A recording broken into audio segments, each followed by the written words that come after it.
어쨌든 이 공천을 잡음을 어떻게 해석하느냐 참 중요할 것 같은데 당 원로들이 이렇게 해석을 했습니다.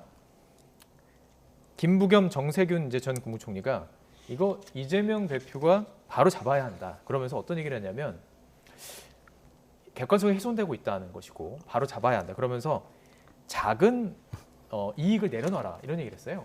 그 작은 이익을 내려놓는다는 건 무슨 의미인 건가요? 공천 얘기하는 건가요?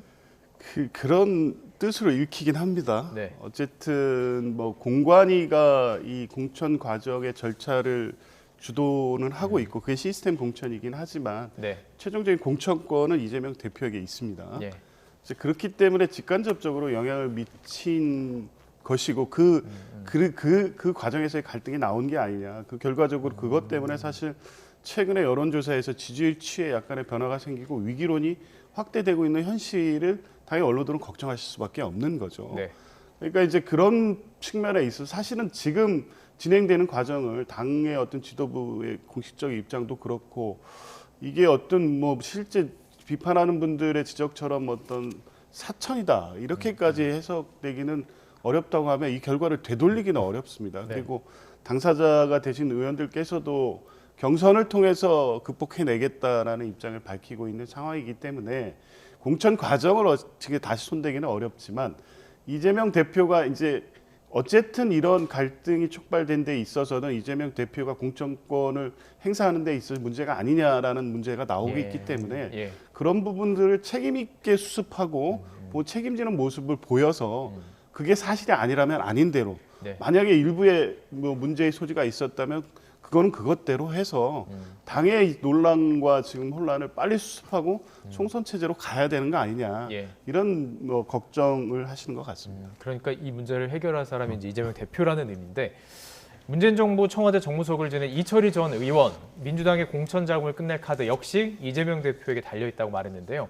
오늘 아침 박지원 전 국정원장도 관련 발언이 있었습니다. 저희가 모아봤습니다. 나란히 들어보시죠.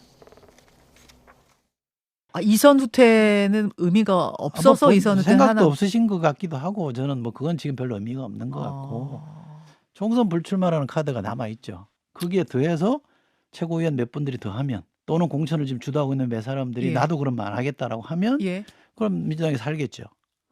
그러면 떠난 민심들이 저는 확 돌아오고 심판론에 불이 붙을 거라고 생각합니다. 그리고 지금 전직 두 총리나 전 국회의장들이나 원로들이 당내에서도 불만이 있다고 하면은 저는 이강인 선수가 손흥민을 찾아가서 잘못됐습니다.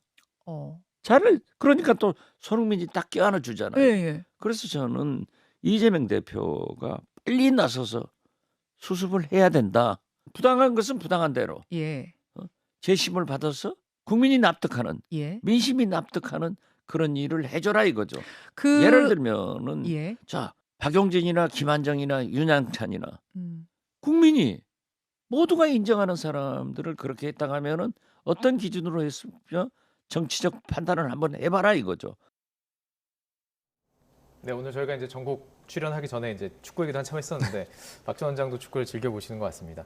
자, 이재명 대표가 가지고 있는 카드를 몇 가지 지금 제시를 한 거죠.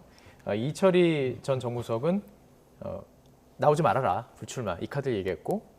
박지원 전 원장은 찾아가서 약간 좀 이렇게 대화한 소통의 모습들을 좀 보여줘라. 근데 어제 의총은 아예 불참을 했어요. 그러니까 어제 의원총회 불참한 게 이재명 대표의 지금 현재 스탠스를 정확하게 보여준다고 보거든요. 완전히 귀를 틀어막아버린 거죠. 그렇기 때문에 어떤 얘기를 하지 않아도 들리지 않을 것 같고요. 지금 그 민주당의 공천 내분의 가장 큰 문제점은 이재명 대표의 리더십이 분명합니다. 왜냐하면 이재명 대표 같은 경우에 지금 당 대표는 맡고 있지만 총선이라는 전국 선거를 한번 해본 적이 없거든요. 그래서 상당히 정치적으로 좀 미숙합니다. 근데 그 이재명 대표를 일단 돕고 있는, 보좌하고 있는 그 818호 그 이재명 의원실에 모였던 그 경기도 팀이라는 분들도 실질적으로 친문계가 주도하는 그 상황에서는 본인들이 그런 판에 한 번도 끼어보지 못한 언저리에 있던 비주류 상황이거든요. 그렇기 때문에 지금 그런 문제가 벌어지고 있는데 사실 지난 21대 총선 때 친문계가 이 삭제를 했기 때문에 이번에 어쩔 수 그때 굉장히 또 많이 됐거든요. 현역이 뭐 지역구에서 한 163명, 그다음 지역구까지 포함해서 180석 정도가 됐다면 이번에 현역에 대한 물갈이는 불가피합니다. 왜냐하니까 하려고 하는 분들이 많으니까. 그럼 거기에 정교하고 세련되게 또 어떤 자본이 나오지 않도록 공천 룰을 좀 공정하게 해서 그런 어떤 공정한 어떤 공천의 기술이 필요한데 그런 부분이 전혀 없는 상황이거든요.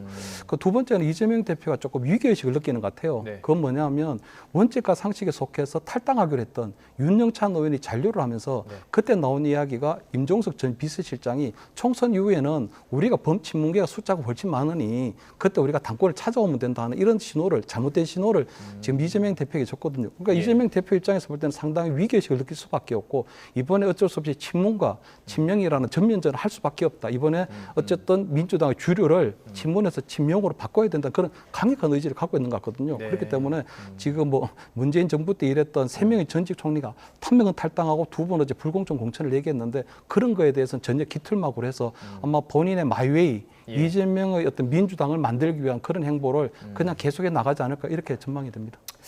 결국은 자본 관리 어떻게 표현할까요? 공천 과정에서는 정말 자본 관리 그리고 어떻게 지금 하나의 또 리더십을 또 평가받는 자리인 것 같습니다.